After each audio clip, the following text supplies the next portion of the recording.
Daily மக்களை போய் பாருங்க, அவங்களோட பேசுங்க, ஒவ்வொரு தெருவுக்கும் போங்க, ஒவ்வொரு வீட்டுக்கும் போங்க, அவங்களோட பிரச்சனைகள் என்னன்னு கேளுங்க, அதை தீர்க்கிறதுக்கு என்னன்னு வழி யோசிங்க. அப்பதான் அவங்களுக்கு நம்ம மேல ஒரு நம்பிக்கை வரும். அப்படி ஒரு ஆழமான நம்பிக்கையை விதைச்சிட்டு அதுக்கப்புறமா நிமிந்து பாருங்க.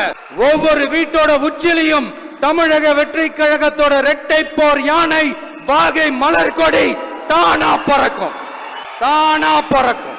நீங்க ஒழுங்கா ஆட்சி நடத்திருந்தீங்கன்னா பெண்கள் பாதுகாப்பு ஒழுங்கா இருந்திருக்கும், சட்டம் ஒழுங்கு சரியா இருந்திருக்கும். என் கழக தோழர்களையும் என் நாட்டு மக்களையும் பார்க்கறதுக்கோ சந்திக்கிறதுக்கோ தடை போடுறதுக்கு நீங்க யாருங்க?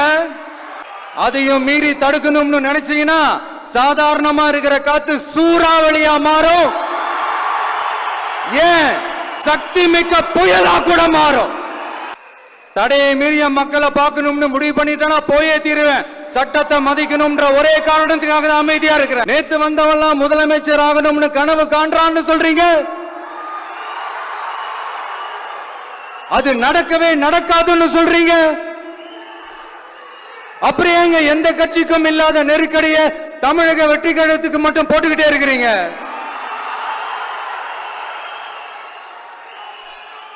அணை போட்டு ஆத்த வேண்டும்னா தடுக்கலாம், காத்த தடுக்க முடியாது.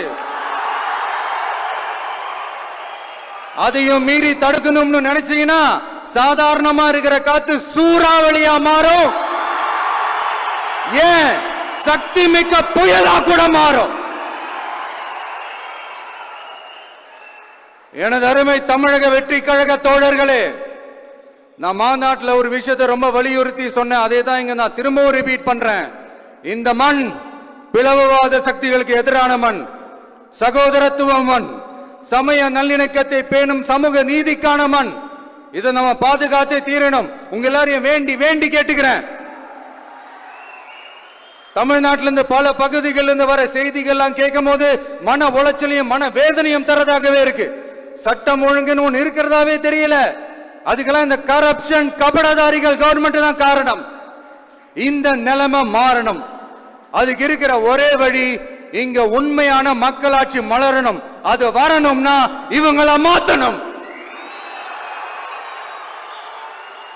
நம்மளுடைய தோழர்கள் டெய்லி மக்களை போய் பாருங்க, அவங்களோட பேசுங்க, ஒவ்வொரு தெருவுக்கும் போங்க, ஒவ்வொரு வீட்டுக்கும் போங்க, அவங்களோட பிரச்சனைகள் என்னன்னு கேளுங்க, அதை தீர்க்கிறதுக்கு என்னன்னு வழி யோசிங்க. அப்பதான் அவங்களுக்கு நம்ம மேல ஒரு நம்பிக்கை வரும். அப்படி ஒரு ஆழமான நம்பிக்கையை விதைச்சிட்டு அதுக்கப்புறமா நிமிந்து பாருங்க. ஒவ்வொரு வீட்டோட உச்சிலையும் தமிழக வெற்றி கழகத்தோட இரட்டை போர் யானை வாகை மலர் கொடி தானா பறக்கும், தானா பறக்கும்.